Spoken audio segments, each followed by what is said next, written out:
இப்போ புசியானந்த் அவர்கள் வந்து பேசியிருந்தாங்க. அவங்களும் இப்போதான் சிறப்புரை ஆற்றியிருந்தாரு இந்த ஒரு கூட்டத்துல தான். அந்த வகையில அவர் பேசும்பொழுது, ஏதோ ஒரு தொண்டனுடைய பலூன் வந்து காவல்துறை எடுத்துட்டு போயிருச்சு. அத வந்து திருப்பி வந்து குடுத்துருங்க அப்படின்றதெல்லாம் வந்து பொதுக்குழுல வந்து அத வந்து பகிரணுமா? அந்த இடத்துல ஒரு ஆழ்ந்த அரசியல் இல்லாம, அரசியல் பேசாம இந்த ஒரு விஷயத்தெல்லாம் இந்த இடத்துல வந்து ஏன் பகிர்ந்துக்கணும்? இப்படி சில கேள்விகளை எழுப்புறாங்க. அது ஒரு மீம் கன்டென்ட்டாவே மாத்திட்டு இருக்கிறாங்க. இங்க வந்து பொதுக்குழு யாருக்கானது? யாருக்கானது? தமிழக வெற்றி கழகத்தினுடைய செயற்குழு பொதுக்குழு உறுப்பினர்களுக்கானது. அப்போ அவர்கள் மத்தியில் தலைவர்கிட்டையும் அங்கே இருக்கக்கூடியவர்கள்ட்டையும் ஒரு செய்தியை அவர் சொல்கிறார். இப்படிப்பட்ட ஒரு நிகழ்வு நடந்துகிட்டு இருக்கு. அவர் பலூனை ரோட்டில் பிடிச்சிக்கிட்டு இருக்கும்போது அந்த பக்கம் இப்போ இருக்கக்கூடிய துணை முதல்வர்கள் வந்து கடந்து செல்கிறாரு. கடந்து செல்லும்போது அந்த பலூனை பார்த்துட்டு போகிறார்.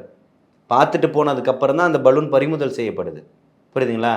ஒரு பலூனை மோடி அவர்கள் இங்கே வரும்போது எப்படி கருப்பு பலூனை பறக்க விட்டோமோ, அதே போல் அவர்களை ஓட விட்டோமோ, அதே மாதிரி இந்த பலூன் இவர்களை ஓட விட்டுருக்குன்றது தான் எடுத்துக்கணும். ஓகே, அந்த பலூன் வந்து பலூன் பிரச்சனை வந்து இப்போ அந்த இடத்துல பொதுக்குழுல வைக்க வேண்டிய ஒரு பிரச்சனை அப்படின்ற. பலூனை விட்டு தானே மோடியை விட்டீங்க. பலூன் சாதாரணமாக சொல்கிறீங்க. இங்கே ரோடு சாலை மார்க்கமாக போக வேண்டியவர் ஏன் இதில் இப்போ ஹெலிகாப்டரில் பயணம் பண்ணார் இங்கே இருக்கக்கூடிய மகாபலிபுரத்துக்கு? பலூன் சாதாரண விஷயம் இல்லை.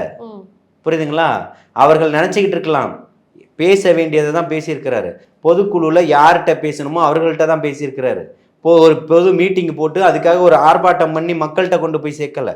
எங்களுக்கு தெரியும், பொதுச் செயலாளர் அவர்களுக்கு தெரியும். ஏற்கனவே ஒரு முறை சட்டமன்ற உறுப்பினராக இருந்தவர்.